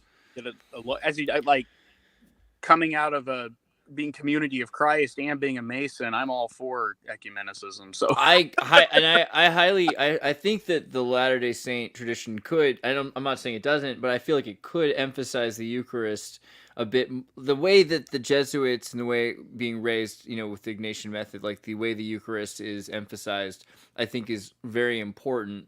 I'm always concerned with Pauline interpretations of the Eucharist, but I think that Christ's last thing he does before he dies, like, look, this is something I want you to remember. So obviously the Eucharist is very important, right? Yeah. And so we see it even with the hidden Christians in Japan. Centuries later, even though they've been genocided and are not allowed to practice their religion, what is the one thing they're still doing? They're doing the Eucharist. So there's something to the Eucharist. I highly agree. Bikini Truther, we love you. Glad you're here. Conversations with mainstream Christians, and they'll ask you if you believe in like transubstantiation or do you believe in real presence or this or that. And I always go back to the prayer we use that that we might have his spirit to be with us. And I don't know if that means we believe in real presence. I don't quite understand that terminology, but I do believe that when you partake in the sacrament. I've had some weird experiences with that, actually. So, like, there's a guy in the Thoughtful Saints or Thoughtful Faith, whatever group that Jacob Hansen has, and he's been converting to Catholicism. And I was like, bro, you're like going the wrong way, turn around, But he's like, what do you think about like transubstantiation? And I'm like, well, I've had some experiences with that. It's like, he wanted to know all about it. Well, like one of the weirdest ones was I was in Spain at the tomb of what's his name? The dictator of Spain, Franco. Sorry, was it Franco's tomb? And there's a giant cave, and there's these weird statues that are 30 foot tall of women with cloaks holding swords. And you go into the cave, and like there's all these other Catholic boys, and I can speak Spanish and smile, and so I go with them. And then they're all in the process of becoming either SSPX or something like it, which is like a Vatican I style Catholicism, where they still do things in Latin. And my Latin's like, okay, so I can do the prayers. So I'm sitting with them, and they do the Eucharist. And the Eucharist, they turn off the light. Like there's not a lot of lights. There's some candles in there. They blow out the candles for the transubstantiation thing. And it tastes like blood. Like I'm on my knees on the buried Franco, you know what I mean? And like, this is how they do it. Like your tongue's out. And they put it in your mouth, and it tastes like blood, and the crunch to the flesh is so like this is a Halloween 90s horror house. It's so real. I don't know. And so to me, this is like the most terrifying, weirdest thing that makes me start thinking like, what the heck is the deal with the sacrifice of the Lord? Like, why would you want that instead of the life of the Lord? All this stuff starts kind of confusing me. But also what this guy's like, oh, wow, I should become a Catholic. So I don't know, because people love the Catholics for transubstantiation. They love it for all of the, the transubstantiation miracles. People love having that happen. And that seems to be a major, like that happens a lot with Catholics. I've seen some weird things in Peru also, but I just don't think that it's necessarily a good thing. Like, I'm not sure I really want to be eating Yeshua, you know what I mean? Saying like, I don't know if that's really. I honestly think drinking pure water with Yeshua, or even just getting drunk with him, probably would be more what he would be into than me drinking his blood. I actually had an interesting experience. So it was after I went into the temple for the first time. I was fasting for like 4 days, and then afterwards, at home. I was blessing the sacrament for myself, and I got grape juice and I got flatbread. And interestingly enough, I was fasting for like 2 days or something, I forget. When I put it into my mouth, it was tingly. Like it made my body feel tingly. Like there was a weird, like my tongue was being electrocuted almost. So it almost felt like what I think is that the actual presence is like a spiritual presence, like the Lord's essence. Right. And I think that that's the difference, is we're not supposed to be eating Jesus, but like maybe eating with Jesus, which is not that like crazy. I don't know. Maybe I'm missing something, but I don't know. What do you think about that, Dave? Are we supposed to eat Jesus or eat with Jesus? It's, the Sermon on the Mount actually covers this, which I think is the great liturgical temple outline that Matthew gives us in Matthew 5, 6, and 7, because you are taught 2 orders of prayer in Matthew 6. The first is individually, how do you pray in your closet? You pray privately. And then you're taught a group order prayer. And you can see this in the translation, at least in the King James, which accurately is tracking the Greek. It goes from thou, when thou prayest, you one guy, to when ye pray, which is all y'all, if you're from south of the Mason-Dixon line, right? When all y'all pray like this. And then it's the Lord's Prayer. And the Lord's Prayer is, give us this day our daily bread. There's a long conversation there. Terrible translation. That is not the daily bread. What that says is, and this is actually, I thought it was an original idea to me, and then I found it in I forget what it's called. I have this book that's like published by the Vatican. That's It goes through the New Testament in order for every single word. It breaks down each word and analyzes it and has references. It's this fat book. It's like this word in this verse. Here's what it means. I forget what it's called. I love it. And they noticed the same thing. They made the same argument I did. They said this is the daily bread is not a reference to daily bread. It is it is the host. Give us this day the bread that the Lord is in. And we can talk about the Greek, totally do it if you want, but it is the epiousios bread, the bread that the existent one is upon. It's not daily. So you pray for that. That's the prayer. You're in the second room of this journey, Matthew chapter 6. And you're led in a group prayer and you pray for your daily bread. And then what happens? Well, in the end of Matthew 6, the Lord appears, the Lord who appears to be called righteousness, that is to say, he's also called Melchizedek, and he feeds you a feast of his flesh and blood, which is exactly right, because at the beginning of Matthew 5, one of the beatitude promises is, blessed are those who hunger and thirst after righteousness, for they shall be filled. Right. Filled with what? The flesh and blood of Melchizedek, which is the Son of God as king. Okay, so Melchizedek, the son, comes down. You have a feast of his own flesh and blood, right? So now, is that transubstantiation? Man, I don't know. Is it a symbol? I don't know. But I think it's very old. And to your point, Andreas, I think Jesus talking about someone older than himself, even, or like not the man side. Yeah, I think it is older than the mortal man Jesus. Again, this is from stuff that perspective I talk about in the language of Adam, okay? But in Luke 22, when he says, eat this in remembrance of me, the Greek is, he says, eat this, it is an anamnesis, okay? It is a remembrance of me, all right? Now, this is in the upper room. So this is a 3-part ascent sequence. You go from Jerusalem up into the upper room where you have this feast, and then they ascend again to the Mount of Olives, the place where the sacred trees are. Okay. Well, it turns out there is a feast in the Old Testament where Aaron and his sons also eat bread, and it is in the middle room of the temple. It's described in, no, I'm going to forget the chapter. Is it Numbers 20? No, not Numbers. It's probably Leviticus 24. I'll find it. It's the showbread, whatever the chapter is where the showbread is in, and the Greek version, so it's said to be a zikaron, which is a memorial or a remembrance. And the Greek it's an anamnesis. Yeah, there it is. So Jesus seems to be referring to this exact same thing, right? He's not inventing a new rite. He's teaching a new meaning of something that existed, or he's reminding people of something that was before that perhaps they had forgotten, which there always was a priestly ascent into the temple where you ate bread as a remembrance of what? Of the God who was the bread, right? This is John chapter 6. Jesus, I am the bread, right? So I don't think Jesus was, I think much less than Jesus is giving new things. That's not Jesus's role. Jesus came as the Son of God to offer the great sacrifice. Okay. He wasn't here to teach new doctrine. He was here to remind you of old doctrine that many of you have forgotten, and to be the great sacrifice that the old doctrine was always telling you was going to come. Yeah, that's very interesting, because like that passage we were talking about earlier, that's clearly a temple passage, right? You have the imagery of the wife and wisdom and being anointed in the temple and clothed in garments of glory, just like in the book of Enoch.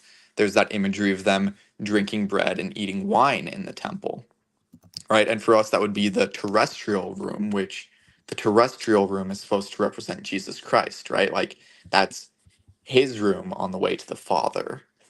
So that's very interesting. Though, before I cut out, what I was trying to say is that to those of us who understand the things that are going on in the world, we will need to not only just know the ordinances in a legalistic, Deuteronomist sort of way where they remember the ordinances of the rituals, but they don't understand the meaning, but to understand the meaning and to achieve the fullness of the Melchizedek priesthood and the true endowment of power, that in the coming days we will need an endowment of power. Mm-hmm. I think going back to the question of the sacrament of the Lord's Supper, it probably is going to come down to your view of the nature of the atonement when you're getting into the question of transubstantiation. So, like in my church tradition, we have the empty cross for the exact same reason the LDS have the statues of the risen Jesus, because we emphasize the resurrection as opposed to the death fiction. And it seems like what might be going on in terms of, kind of emphasizing the host as a vessel for the Spirit of God, as opposed to something that literally transforms into the body and the blood of God. It might be tied into how you see the atonement. That was a thought I had. And then another area I kind of wanted to ask about is, what do you guys think of this notion that the upper room at Pentecost took place in the temple, or was a kind of a temple experience? Because, like, as I said, like in our tradition, we always kind of harken back to Kirtland and the outpouring of the gifts of the Spirit. And Kirtland is kind of a Pentecost for the Latter-day Saint movement. And that was at one point a kind of the place where our understanding of the temple was anchored before other things came out during the Nauvoo period. What do you think of the connection between the idea of the upper room and temple work? I'm very curious about that, because I know in the Cutlerite tradition, they call the endowment the upper room work. They actually call it that, or something to that effect. I'm curious about that. So I totally think it is. Mm-hmm. I totally think it is. I think the temple is everything. I think this is true for the New Testament too, in ways that we conventionally don't think about. I'm reading this commentary on Revelation. Okay, I'm going to throw some Bible scholar under the bus now. I can't remember his name, but it's the Anchor Bible Dictionary commentary on Revelation. And you know how one of the church leaders in like chapter 2 is warned, "Oh, you're lukewarm, neither hot or cold. I'm going to spit you out of my mouth." Right? Like, ironically, that's this commentary. It is lukewarm. It's like, I don't have a position. I'm just going to tell you everyone else's position. It's the most boring commentary on Revelation ever. But one of the things that he does that every time I see it, I laugh. Okay. He cannot take seriously the idea that the Christians of circa 90 AD would care anything about the temple. So every time the temple comes up, he's trying to explain how it's a metaphor for something else. Well, the whole thing is set in the temple from start to finish. The whole thing is a vision in the temple. And so you have to go, well, these guys don't care about the temple. And in fact, they for 60 years have said, well, that's gone and done. But why? What is the logic it's of a this metaphor? Yeah, like it's a metaphor in somebody else's religion. You're gonna use a metaphor in somebody else's religion to explain key things to me. It's so idiotic, right? Like, it's manifestly obvious from reading the book of Revelation that whoever the audience was, they had ideas about the temple and it mattered to them. Yeah, immediately. If you're 6 years old and you're like, wait, New Jerusalem is like this many cubits and it's a gold cube, you're like, wait a second. It's a cube. There's the throne of God. This is the temple. These guys cared about the temple. It meant things to them. Right. And clearly. And yeah, I think imagining the temple out. Now it has all the same stones. Revelation is showing all this. Yeah, I mean, every little bit. The 7 torches are clearly the menorah, right? It's all temple stuff, which is crazy. When I haven't done that yet, I haven't analyzed Revelation looking at the menorah as the family of Elohim, like the pantheon of Elohim. Which really, I'm going to do that this weekend. Thank you. I have always been very curious about because I've always thought of like the saints clothed in white in Revelation as being just people that achieve the celestial glory. But I have always been very curious as to how LDS people see that, considering they dress in white in their temples. I've always been curious as to how they saw those figures in the book of Revelation. Yeah, but I think clearly time traveling is all about Mormonism. We all know that, right? Yeah. So here's my experience, Professor, with not my experience. Here's I think an important thing you have to sort of take to any discussion of the temple with you. Okay, you have to embrace the power of and. You have to look at things and go, Like if you say, well, this symbol means that, and you get fixated on one thing, like you're going to miss stuff because there are so many symbols. Okay. Like, there are so many symbols. Sorry, what I'm going to say is there are so many meanings to any symbol. Okay. They are all multivalent. And there is, and this is in the language of Adam, I talk about this, there are multiple narratives. So you are proceeding through multiple myth stories at the same time, and you're being exposed to multiple layers of meaning. So why am I saying this? Do I think that people who are dressed in white are being dressed are initiates who are changing their clothing to change their ontological status? Absolutely, I do. Do I think that also they are people who are seen to be in heaven, dead, angelic? Yep, absolutely, right? Embrace the power of and. Are there possibly other things that I'm not seeing there too? Yep, absolutely.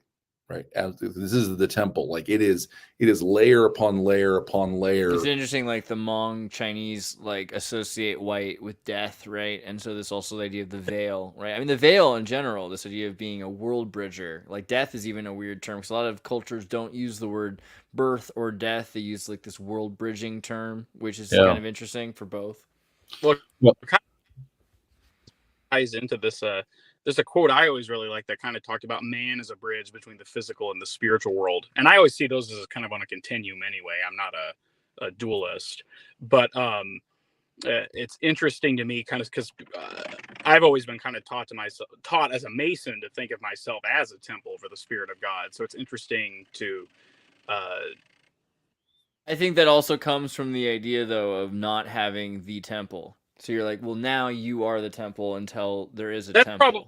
That's probably true. I'm not going to deny that. So, but I think it's also that is one of the important things. The microcosm and the macrocosm correspond. Yeah, and even to so nice so Albert Pike quote, by the way. Yeah. By the way, so one of the sort of basic meanings of the temple, and this has to do with the Book of Mormon's obsession over seed. Okay, is the temple is a birth canal. You enter it as seed. You pass through the straight and narrow gate into the cosmic womb in the presence of the mother, and then you were born and as an angelic being. And by the way, here's another meaning to like the white clothing, swaddling clothes, right? You're a new birth. By the way, here's another meaning. You're one of the stars because angels are stars. What's interesting is it's how all of these sacramental acts kind of rhyme with each other, because a lot of this I was taught about my baptism as an RLDS church member. It's so interesting how all of these kind of rhyme with each other. And I've heard Catholics say that about their confirmation experience because they dress in white when they're confirmed. 100%. I don't know. I've heard that. They wear special clothing. So sorry, I didn't mean to interrupt. No. 100%. I absolutely think that the confirmation probably genetically, historically relates to the Nephite expulsion from and return to Eden. I think that baptism is the exoteric, the external sign, part of the preparation, right? It is, Paul says it's a death and resurrection. I think that's true. I think inside the temple, in the second room, I think this is my reconstruction of it. You can read it in the language of Adam. You read this in Matthew 5, you're stripped down, you're beaten in the cheeks, okay? I think this is you becoming mortal, being taught your mortality. Satan puts chains on you. I think you've come fasting. You move forward into the second room, and I think there is some kind of a simulated death. Now, in the contemporary LDS endowment in my lifetime, what that looks like is close your eyes, now open your eyes. And people don't realize that they're simulating a death because it's so small. Oh yeah, it's kind of like when you're baptized and you go under, it's like the watery grave and you rise up out of it again, Right. But I think it's possible that Nephi's experience was that you were led through physical exertions. You were fasting, you were sweating, the air was thick with incense. You were led through physical exertions until you passed out. And then you were awakened and made to rise as the veil was parting and the the Son of God as king, Melchizedek was descending to invite you to the feast, right? So I think that was the esoteric death and resurrection, and the rhyme, the exoteric, the sort of child's version, right? New Yeah. converts version, the catechumens teaching version was baptism to get you ready for the more intense thing that you're going to do, where they're remaking you as in your new angelic life. And that's pretty interesting because that definitely has resonance all over the world of that kind of an approach. That's There's very that scene with Keanu Reeves and Constantine where he goes to the midnight chair, right? Basically.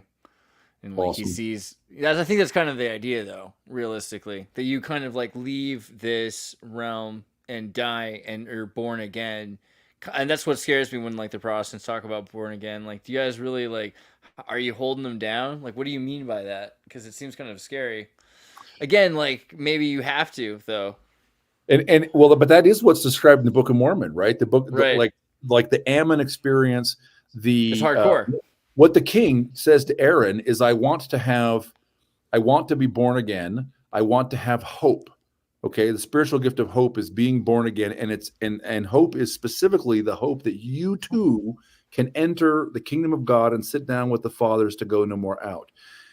What happens is Ammon teaches him about the creation, Adam, the fall, redemption. He appears to lead him through some exercises. There's a cry for mercy. The king passes out. Yeah. Right. And when he comes to, what does that mean? He has been born again. That is, I think the experience was something like, right. This is why I don't think you've got to this part. What's that movie called with like with the heart stoppers, right? With the, Oh yeah. Way back, so you could they induced near death experiences. Flatliners. Is that what it was? Flatliners. That's what it's like. You're Oh my talking about, like, gosh. 1980s. Latter-day Flatliners is a really terrifying idea, though. I feel Latter-day- like it's the next level of science fi I've never heard. Like Alma Flatliner. What's pretty interesting is when you talk about the cry for mercy. Yeah. I know that this happened in the Latter-day Saint tradition, and it's also kind of happened in the broader Protestant tradition that practiced adult baptism. The idea of your confession of faith Oh yeah. used to necessarily be an interview with a pastor or a bishop or something like that. It was a public confession of faith, a cry for mercy in front of the congregation, sort of Super that interesting. you acknowledge that you're a sinner, and it's dramatized. Like you go to Southern Baptist churches, people get on stage and cry and this and that. I don't know if it was ever to that extent in our tradition or the broader American Protestant tradition at that time, but that was thought of as what a confession of faith was at one point, was to publicly cry out for mercy in front of the congregation.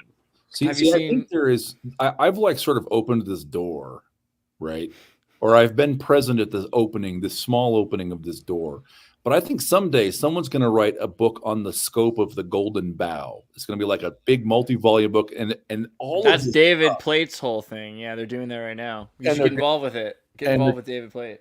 And they're going to be like, okay, in the Hindu tradition, here is all this stuff, and in the among the Zoroastrians, and in the Jewish community at Cochin in India, we found this, right?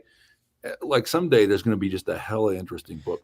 So David Plate and Paranoid American, I don't know if you're saying that just because but they're in the process of doing the Golden Bough thing. It started out that they wanted to do something for Kubrick because Kubrick's favorite book was the Golden Bough, and he used to send it to people before he promised they'd have to read it before they worked on a project with him. And then just the one volume abridgment though, right? Not like the 12 volume. No, I think he'd send like 12 volumes. This is Stanley Kubrick we're talking about. You must read 6,000 pages. Yeah, and they're like, no, like I just want to work on a movie. Like this is the movie. This is your life. This is everything. This is the Golden Bough. So yeah, that's happening. I don't know, but I don't know the answer to like what the universe is. There's like have you seen that movie Waking Life? You know what I'm talking about? I don't think I have. I recommend it. It's a cool movie. It's all like rotoscope, like you mentioned, through a scanner darkly, kind of through glass darkly. Is that style? In this movie, a dude is dying, I guess, basically going through his waking life REM state, and he meets a bunch of people. This guy is telling him that Philip K. Dick's novels are telling him that the Bible is that everything is happening really in 90 AD. Like right now, you and me are living in 90 AD. and the devil's just got this illusion on you to make you feel like it's the year 2000 whatever, so that you'll just sort of go with the magic, go with the fact that you're talking to people in other places and all these illusions and vexations of spirit are happening, and that you will just kind of forget the temple and you'll forget God, right? I think that's kind of interesting that That's a cool idea. I feel like that might be in a sense what's happening to us. I don't know. That's a cool idea. So, okay, I gotta say one last thing because I don't know, it's Yeah. 2 hours. You may be about to shut us down. I might. So look, this is why. Okay, this is why. I was excited when I put all this together. All of this stuff is why when Nephi tells us that he was initiated, which is in 1 Nephi 2:16, and he says, I was exceedingly young. And he says, but I had great desires to know the mysteries of God.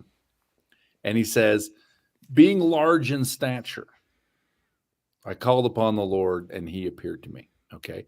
This is Nephi telling us when he was initiated into the mysteries of God. Now, why is it relevant that he says, I was exceedingly young, nevertheless I was a large in stature? What he is saying is this was a physically rigorous experience. There was no close your eyes, open your eyes. You are now Right. awake. You got hit in the face. You carried pains. You were fasting. They made you unconscious so you could have a rebirth and a resurrection experience. And he's saying, I was very young, but I was a big kid. So they knew I could take the beating, and I really wanted it. Wow. And so they went ahead and initiated me. That's what 1 Nephi 2:16 means. That's so hardcore. All right, everybody, make sure you go to Dave Butler's website, check out his book. Language of Adam is my favorite, but he's got all kinds of sci-fi, and I'm gonna have to get deep into that soon because you know how I am about sci-fi. I love sci-fi. He also does adventure stories for kids. A lot of you have kids. Buy them some awesome sci-fi. The Clockwork Charlie, Kid Not Plot. That looks pretty sweet, actually. It's fun. It's good stuff. All right, man. Thank you for being here. We'll see you next time. Peace out.